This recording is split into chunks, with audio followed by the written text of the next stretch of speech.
И още тема балове. Вчера в редакцията получихме едно писмо. Всъщност, вижте част от писмото, а след това в студиото ще бъде автора на писмото и героя на писмото. Здравейте! Тъй като много харесваме вашата телевизия, решихме да ви изпратим материал за най-красивата абитуриентка с най-уникалните и ефектни рокли. Каролина Клер е жив пример за това, че красивата жена може да бъде умна, класна, стилна, изискана, с ясни цели в живота и изпълнена с добродетели. Любовта й към животните датира от малка. Отглеждала е говорящ папагал, сърничка, опусум, маймунка, а кучето и котето са нейни постоянни спътници. Като момиче, което винаги знае какво иска, тя сама се свърза с арабските дизайнери Марлан и Халет. Очаровани бяхме от факта, че за избора на цвят те поискаха Каролина Клер да им изпрати снимка от цвета на кожата и косата в близък план. Аз, мъжът ми и обичаните от нея хора се погрижихме за финансовия комфорт на дъщеря ми. Сумата, надвишаваща 15 000 лева в този незабравим ден, оправда напълно себестойността си и нашите очаквания. Всичко беше стилно, класно и на ниво.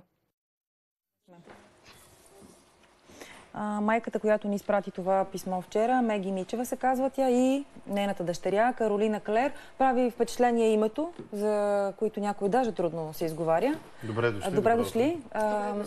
Откъде идва това име? На кого е кръстена? Това име баща ми е искал Каролина, майка ми искала да е двойно името. И тя е сънувала сън, в който се е явила Света Богородица и е казала как прошепнала как да се казва. Второто име. Всъщност сънувах второто име. Да, беше много странно. Исках да е първо Мария Магдалена, защото много харесвам двойните имена. И баща й беше фен на Каролина, много му харесваше името.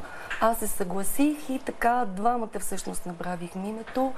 Вечерта тя е родена в правителствена болница, легнах си, сънувах името, станах и вече знаех всъщност как ще се казва. Само за да ви въведем и да ви запознаем и с зрителите, с какво се занимавате, баща ви с какво се занимава и след това към големи въпрос, защо е толкова важен този ден за вас?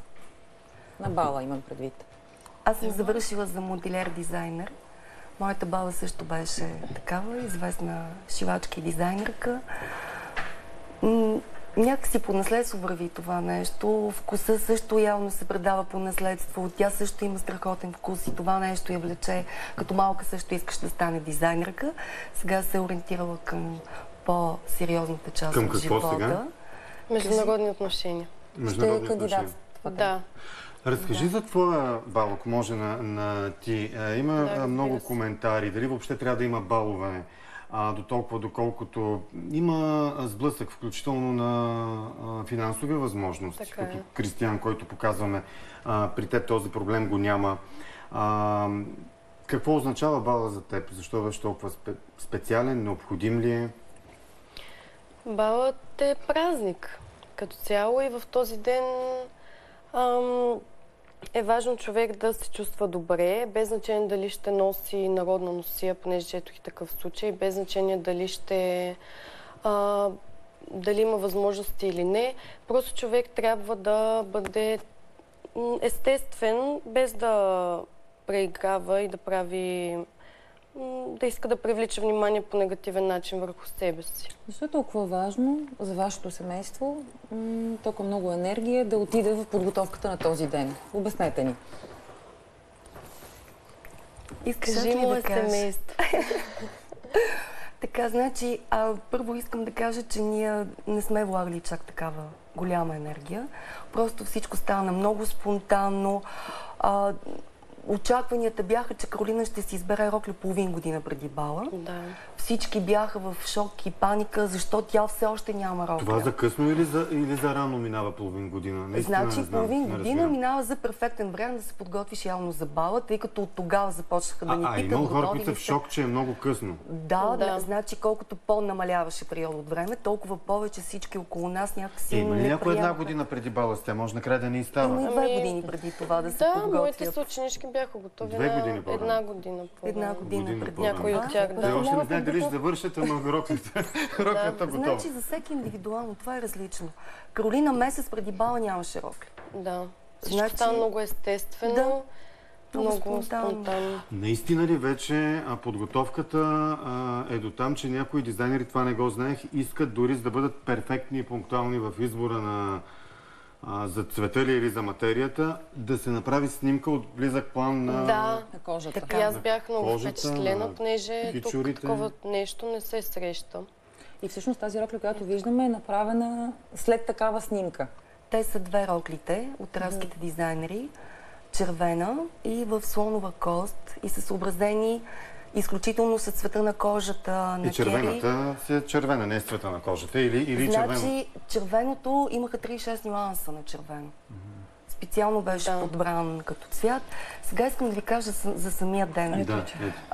Самия ден, значи, тъй като двете сме на мнение, че този ден е един път в живота. Този ден трябва да бъде изключителен, неповторим. И Кери се вълнуваше най-много от всички. И въпреки всичко, обаче, нещата се получиха. 3 седмици преди бала, тя си избра рокля, свърза се с дизайнерите. Нека да си каже по какъв начин протекоха. Те са в Дубай, дизайнерите? Дизайнерите имат магазин в Дубай. Те са от Ливан. Да. Как разбрахте за тях? Много добри хора. Да. Разбрах съвсем случайно, просто си търсех рокли. В един сайт им открих името, исках да ги потърся, да ги намеря. Намерих ги, много се развълнувах. Свързахме се, говорихме си на английски език, разбира се, и така. По телефона си говорихте тук от България? Да, през цялото време. Стъпките на роклята, докато я правех. Проба как се взима от разстояние? Точно това е изключителното. Само мерките им изпратихме. Точно. Аз ще ви питам, ще облечете ли втори път тази рокля, но както казвате, един път в живота е бала, така че дори да не се облече втори път, няма проблем. Сега, значи тук нещата са малко по-различно. И двете рокли могат да се облекат още един път. Да.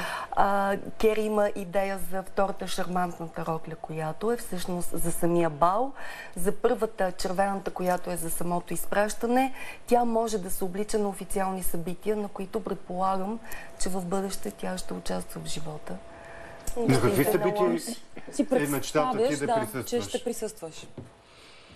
На какви събития?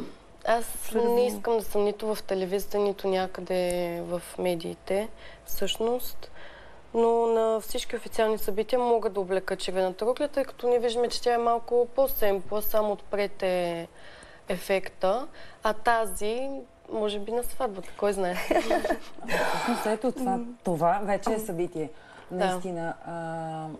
Аз наистина се впечатлих от факта, че твои съученички са били готови 2 години преди това. Какво са готови? 1 година. С какво са били готови? С роклята. В смисъл, роклята е избрана, ушита или купена и така нататък. Защото какви други... Да, искахте да добавите нещо. Да, аз ви слушам. Подготовката за бала е свързана най-вече с това не само детето да се чувства добре, но и самите гости, защото в крайна сметка ние каниме хора, никой не живее сам. Да, които обичаме и уважаваме. Парите важни ли са? Споменавате сумата 15 000. Хората са много чувствителни към. Виждате, билетчето лев и 60 от 1 лев и е тема на деня. Да, така е. Цената важна ли е в случая или качеството ви е харесало? И заради това сте платили цената? Или е важно да се каже колко струва? Това беше платена цената всъщност, защото кажи за роклята в момента, в който си я видяла, защо точно избра нея? Да, аз исках, когато видя роклята, да си кажа, че това е роклята за мен, просто да се представя вътре в нея. И когато я видях, аз си казах, че тя трябва да бъде каквото и да се случи. Защо ли написахте писмо? За цена, всичко, за което разказвате всъщност в момента. Какво ви накара? Така, това ме питат много хора. Тъй като в момента всички знаем какво е ежедневието на българина, искахме нашето семейство да внесе малко цвят в ежедневието.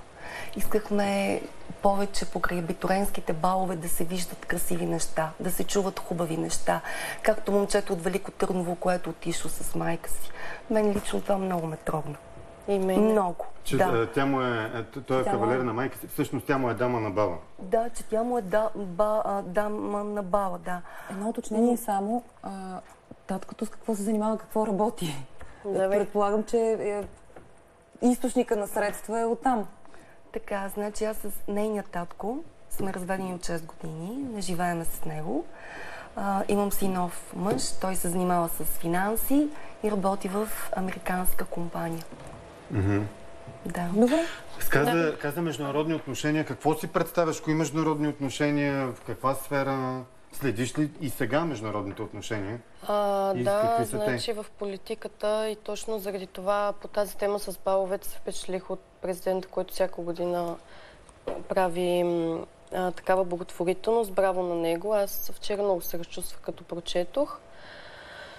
Международни отношения искам, защото това е нещо сериозно и както знаете, само да си изкажа, както знаете, красивите жени са слагани по този знаменател като нискоинтелигентни.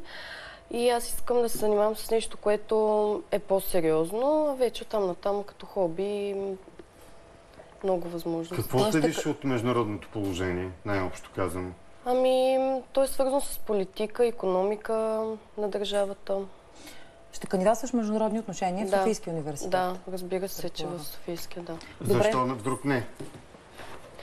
Може в чужбина, може някъде... Не. Искам в Софийския. Тоест оставаш в България? Оставам в България. Финал на този разговор. Благодарим ви.